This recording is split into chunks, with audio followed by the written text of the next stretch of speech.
जिस उपदेश से राम जी को राजकुमार भगवान राम बने, वो उपदेश आप सुन रहे हैं। कितना ऊंचा ग्रंथ है। इसको वाल्मीकि रामायण भी बोलते, योग वशिष्ठ महारामायण भी बोलते। राम तीर्थ ने इसी का बार बार अध्ययन किया था। ये आप भी शांत हो जाएंगे परमात्मा में, और दूसरों को भी शांति देने की क्षमता देने वाला ये सदग्रंथ है। इसको वेदांत का सिद्धांत ग्रंथ बोलते हैं। दूसरे होते प्रक्रिया ग्रंथ। ये करके फिर कब वो आचार्य बनो तब समझो, ये तो थोड़ा पढ़ो और फिर वही सिद्धांत की बात। तो बार बार योग वशिष्ठ महारामायण विचारने योग। ओम श्री सद्गुरु परमात्मने नमः। श्री वशिष्ठ जी बोले, हे राम जी, यह संसार मिथ्या है। जो इस संसार के पदार्थों को चाहता है वह मूर्ख है। इस जगत के अधिष्ठान को प्राप्त होने से जीव निर्वासनिक होता है, और जब निर्वासनिक होता है तब संतोष को प्राप्त होता है। तब ऐसा होता है जैसे तारों में चंद्रमा शोभा पाता है। इससे इच्छा के नाश का उपाय करो। हे राम जी, जब इच्छा नष्ट होती है और संतोष रूपी गंभीरता प्राप्त होकर द्वैत कलना मिटती है, तब उसी को पंडित जन परम पद कहते हैं। यह पद कैसे प्राप्त होता है सो भी श्रवण करो। जब संसार से वैराग्य, संतों की संगति और सतशास्त्र के अर्थों और आत्मा में दृढ़ भावना होती है, तब जगत नीरस प्रतीत होता है, अर्थात जगत असत प्रतीत होता है। हृदय में शांति होती है, जीव अपने को ब्रह्म जानता है और परिच्छिन्नता मिट जाती है। जब तक जीव अपने को परिच्छिन्न जानता था, तब तक सब दुखों का अनुभव करता था, और जब संतों की संगति और सतशास्त्रों से जगत नीरस प्रतीत होता है, तब परम पद को प्राप्त होता है। हे राम जी, जब संसार से वैराग्य होता है तब संतों की संगति होती है, फिर शास्त्र सुनता है, तब संपूर्ण जगत नीरस हो जाता है। जब जगत नीरस लगा और आत्मा में दृढ़ अभ्यास हुआ, तब अपनी स्वभाव सत्ता प्रकाशित होती है। उसी स्वभाव सत्ता में स्थित होने पर परमानंद की प्राप्ति होती है, जिसमें वाणी की गति नहीं। श्री योग वशिष्ठ महारामायण। हे अर्जुन, जब जीव को तत्वबोध होता है, तब वासना रूपी जाल से वह मुक्त हो जाता है, और जो वासना से मुक्त हुआ सो मुक्त हुआ। कोई पुरुष सर्वधर्म परायण, सर्वज्ञ और शास्त्रों का ज्ञाता भी हो, पर यदि वासना से मुक्त नहीं हुआ तो वह सब ओर से बंधा हुआ है। जैसे दृष्टि के दोष से निर्मल आकाश में मोर की पूंछ की तरह तारे भासित होते हैं, वैसे ही मूर्ख को शुद्ध आत्मा में वासना रूपी मल यह जगत भासित होता है।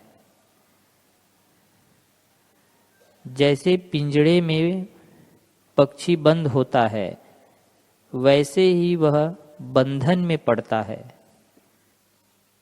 जिसके हृदय में वासना है वह बंधन में है, और जिसके हृदय में वासना नहीं है उसको मुक्त जानो।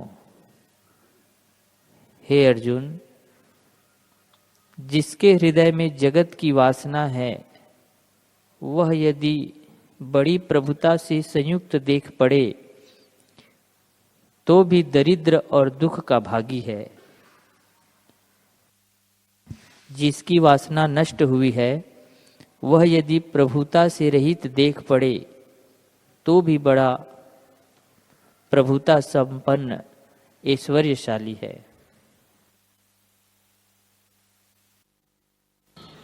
श्री वशिष्ठ जी बोले, हे राम जी, चित्त को जो उपशम का सुख होता है वह वाणी से कहा नहीं जा सकता। उसका नाम निर्वाण पद है। जब मनुष्य ईश्वर की भक्ति करता है और दिन रात्रि चिरकाल तक भक्ति करता रहता है, तब ईश्वर प्रसन्न होते हैं और निर्वाण पद की प्राप्ति होती है। राम जी ने पूछा, हे भगवान, वह कौन ईश्वर है और उसकी भक्ति क्या है जिसके करने से निर्वाण पद प्राप्त होता है? श्री वशिष्ठ जी बोले, हे राम जी, वह ईश्वर दूर नहीं, उसमें भेद भी कुछ नहीं और वह दुर्लभ भी नहीं, क्योंकि वह अनुभव स्वरूप ज्योति और परम बोध स्वरूप है। सब जिसके वश है, जो सब है और जिससे सब है, उस सर्वात्मा को मेरा नमस्कार है। हे राम जी, सब कोई उसी को पूजते हैं। जप, मंत्र, तप, दान, होम, जो कोई कुछ करता है वह सब उसी की पूजा है। देवता, दैत्य, मनुष्य आदि जो स्थावर जंगम प्राणी हैं, वे सब उसी को पूजते हैं और सबको फल देने वाला भी वही है। उत्पत्ति और प्रलय में जो पदार्थ दिखते हैं वे सब उसी से सिद्ध होते हैं, ऐसा वह ईश्वर है। जब वह ईश्वर प्रसन्न होता है तब वह पवित्र शुभाचरण करने वाला अपना दूत भेजता है। ओम श्री सद्गुरु परमात्मने नमः। श्री योग वशिष्ठ महारामायण, निर्वाण प्रकरण, सर्ग 59। श्री राम जी ने पूछा, हे भगवान, जैसे हमारे स्वप्नपुर में नगर और मंडल होते हैं, वैसे ही ब्रह्मादिक ने इस देह को ग्रहण किया है, उनको असत प्रतीत है, तब हमको दृढ़ प्रतीति कैसे उपजी है? श्री वशिष्ठ जी बोले, हे रामचंद्र जी, प्रथम ब्रह्मा को सर्ग असत सा भासित होता है, वास्तव में नहीं। सर्वगत चैतन्य संवित संसार के दर्शन से जब सम्यक दर्शन का अभाव हुआ और स्वरूप में आपसे अहम प्रतीति उपजी, तब वह दृढ़ होकर देखने लगा। जैसे अपने स्वप्न में जगत दृढ़ भासता है और मनुष्य उसे स्वप्न नहीं जानता, वैसे ही ब्रह्मा का जगत भी सत्य भासित होता है, स्वप्न नहीं जान पड़ता है। जो पुरुष स्वप्न से उपजा है सो स्वप्न रूप है। हे रामचंद्र जी, ऐसा जो सर्ग है वह जीव जीव प्रति उदय हुआ है। जैसे समुद्र में तरंग निकलते हैं, वैसे ही चैतन्य तत्व का आभास जगत दिखता है। जैसे स्वप्नपुर में असत पदार्थ होते हैं, वैसे ही ये पदार्थ भी अवास्तव है और मन के संकल्प से भ्रम मात्र ही स्पष्ट भासित होते हैं। हे रामचंद्र जी, ऐसा पदार्थ कोई नहीं जो इस जगत में सिद्ध नहीं होता और का और नहीं भासित होता और मर्यादा नहीं त्यागता, क्योंकि सब पदार्थ मन के संकल्प से उपजे हैं। तुम देखो कि जल में अग्नि स्थित है, जैसे समुद्र में बड़वाग्नि है सो विपर्य है। इसी कारण कहता हूं कि सब मनोमात्र है। और देखो, आकाश में नगर बसते हैं, विमान प्रत्यक्ष चलते हैं और चिंतामणि आदि से कमल उपजते हैं। जैसे हिमालय पर्वत में बर्फ और सब ऋतु में फूल एक ही समय उपजते हैं, जैसे संकल्प के कल्पित वृक्ष से पत्थर निकल आते हैं, शिला में जल निकलता है, चंद्रकांत मणि से अमृत द्रवित होता है और निमेष में घट पट और पट घट हो जाते हैं। निदान स्वरूप के विस्मरण से जीव सत को असत देखता है। जैसे स्वप्न में अपना मरना देखता है, जल ऊपर को चलता देखता है, मेघ होकर स्वर्ग में गंगा बहती देखता है और पत्थर उड़ते देखता है, जैसे पंखों वाले पहाड़ उड़ते हैं और चिंतामणि शिला रूप से सब पदार्थ उपजते हैं, इत्यादि बातें भ्रम से नानात्व विपर्य रूप हो दिखती है। इससे तुम देखो कि सब मनोमात्र है और से और हो जाते हैं। हे रामचंद्र जी, यह इंद्रजाल गंधर्व नगर और शांबरी माया के सदृश है। असत ही भ्रम से सतरूप में भासित होता है। ऐसा पदार्थ कोई नहीं है जो सत नहीं और असत भी नहीं। श्री वशिष्ठ जी बोले, हे रामचंद्र जी, यह संसार मिथ्या है। जो पुरुष इसको सत्य जानता है वह महामूर्ख है और भ्रम में भ्रम देखकर महामोह को प्राप्त होता है। जैसे कोई मृग गड्ढे में गिर पड़ता है तो दुखी होता है और फिर उससे भी बड़े गड्ढे में गिरता है तो अति दुख पाता है, वैसे ही जो मूर्ख पुरुष है वह आत्मा के अज्ञान से संसार रूपी गड्ढे में गिरता है और उसे अनेक भ्रम देखता है। एक स्वप्न के बाद दूसरा स्वप्न देखता है। इस विषय का एक इतिहास कहता हूं, उसे मन लगाकर सुनो। एक मननशील सन्यासी योग के 8वें अंग समाधि में स्थित था। उसका हृदय समाधि करते करते शुद्ध हो गया था। वह समाधि में दिन बिताता और जब समाधि खुलती तो फिर आसन लगाकर समाधि में लग जाता था। इसी प्रकार जब बहुत काल बीता तो एक समय समाधि खुलने पर वह एक चिंतन करने लगा कि जैसे साधारण पुरुष विचरते और चेष्टा करते हैं, वैसे ही मैं भी कुछ चेष्टा रचूं।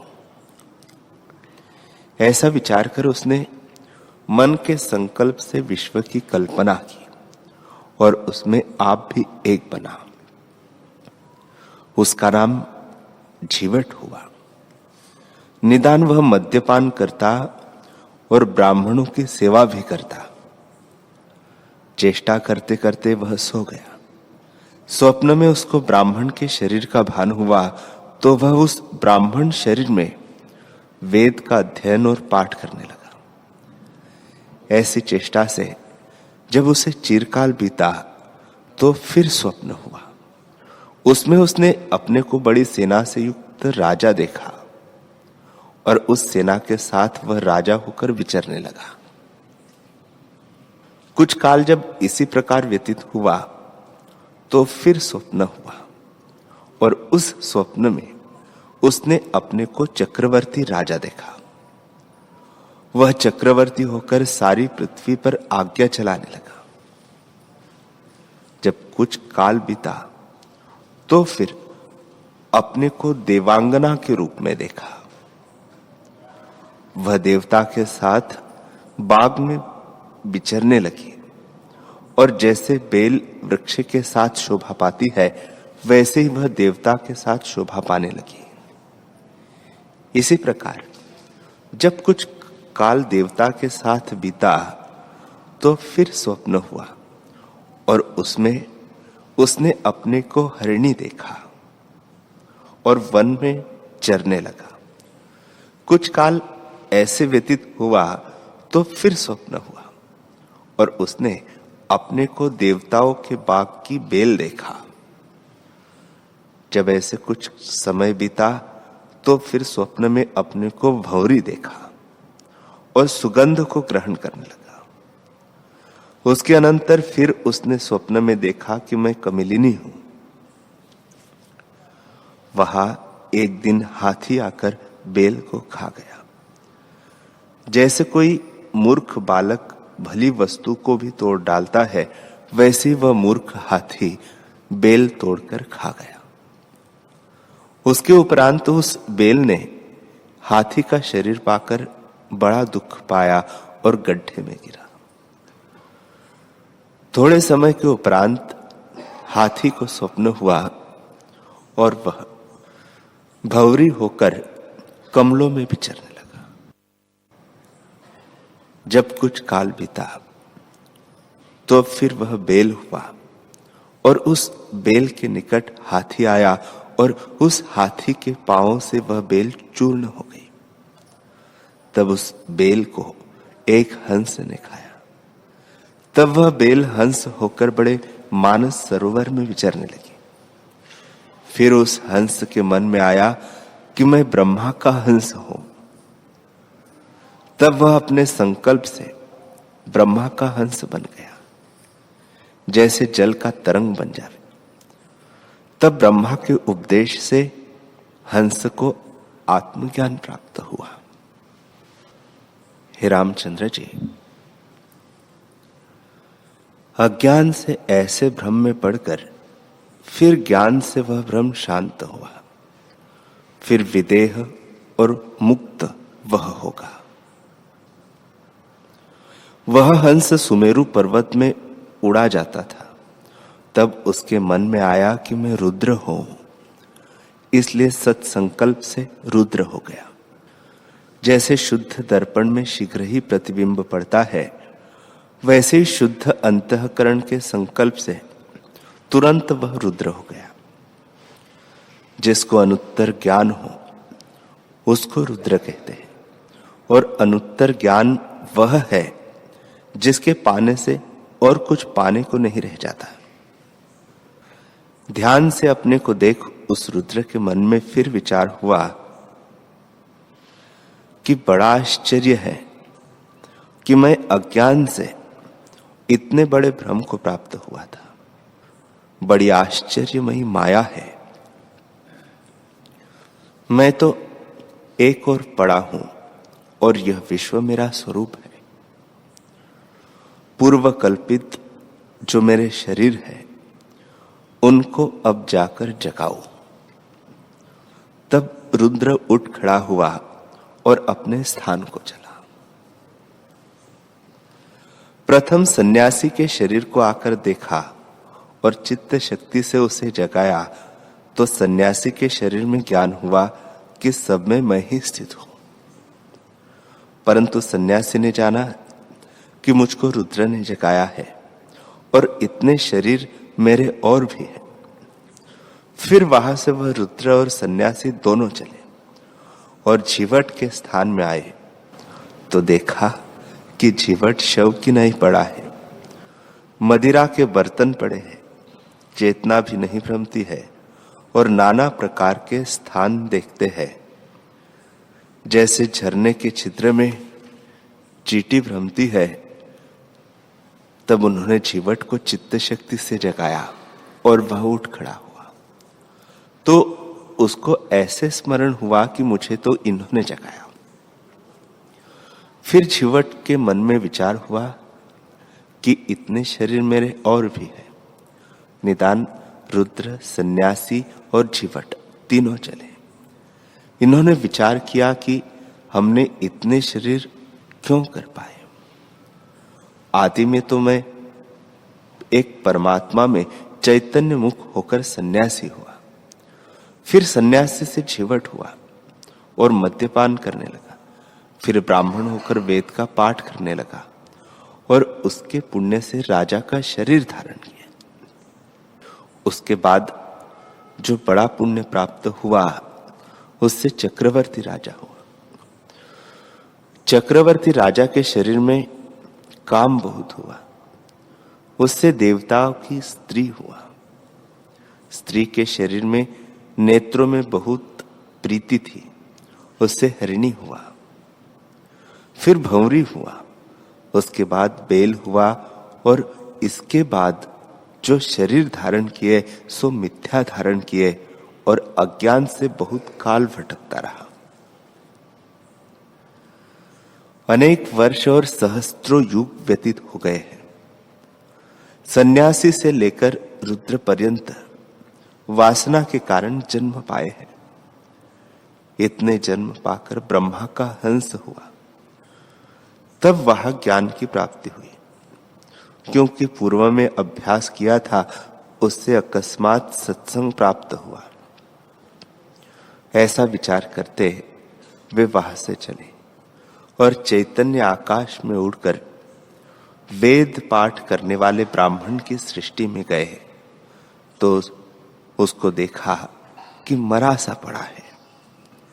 चित्त शक्ति से उन्होंने उसको जगाकर रुद्र, सन्यासी, मद्यपान करने वाला झिवट और ब्राह्मण चारों वहां से चले और चित्ताकाश में उड़कर राजा की सृष्टि में पहुंचे तो देखा कि राजा की देह चेष्टा करती है।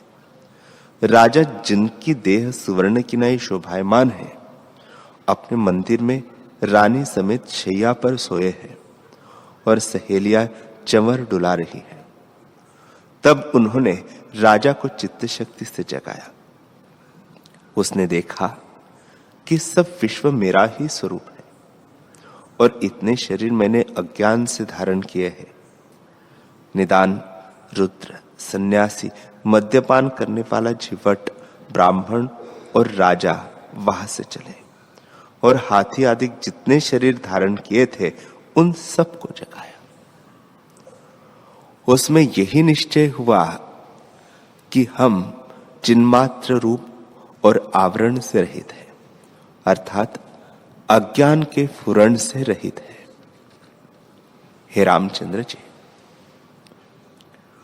तब उनके शरीर अलग अलग देख पड़े, परंतु चेष्टा भिन्न भिन्न और निश्चय सबका एक हुआ।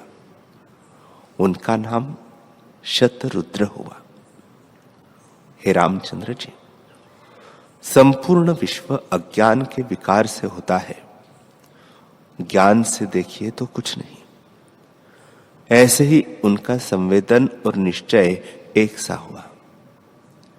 एक देखे तो जाने कि सब ही मेरे रूप है, और जब दूसरा देखे तो विचारे कि सब मेरे ही रूप है। जैसे समुद्र से जो अनेक तरंग उठते हैं, उनके आकार भिन्न भिन्न होते हैं और स्वरूप एक सा ही होता है, वैसे ही ज्ञानवान पुरुष सारे विश्व को अपना ही स्वरूप देखते हैं और अज्ञानी उसको भिन्न भिन्न और अपने को उनसे भिन्न मानते हैं।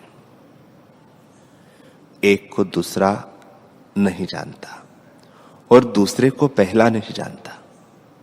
हे रामचंद्र जी, यह विश्व अपना ही स्वरूप है, पर अज्ञान से भिन्न जान पड़ता है।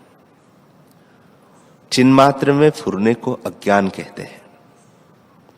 चित्त के चेतने से संसार होता है और न फुरने से वह आत्म स्वरूप ही है। इससे हे रामचंद्र जी, वासना का त्याग करो और कुछ नहीं। जिस प्रकार शत्रु मरे उस प्रकार मारिए, यही यत्न करो। अब मैं तुमसे ऐसा उपाय कहता हूं जिसमें कुछ यत्न नहीं और शत्रु भी मारा जाएगा। हे रामचंद्र जी, यह चिंतना ही दुख है और चिंतना से रहित होना ही सुख है। आगे जो तुम्हारी इच्छा हो सो करो।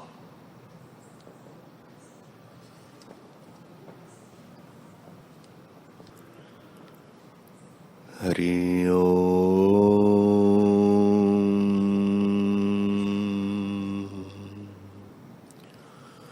हरि ओम।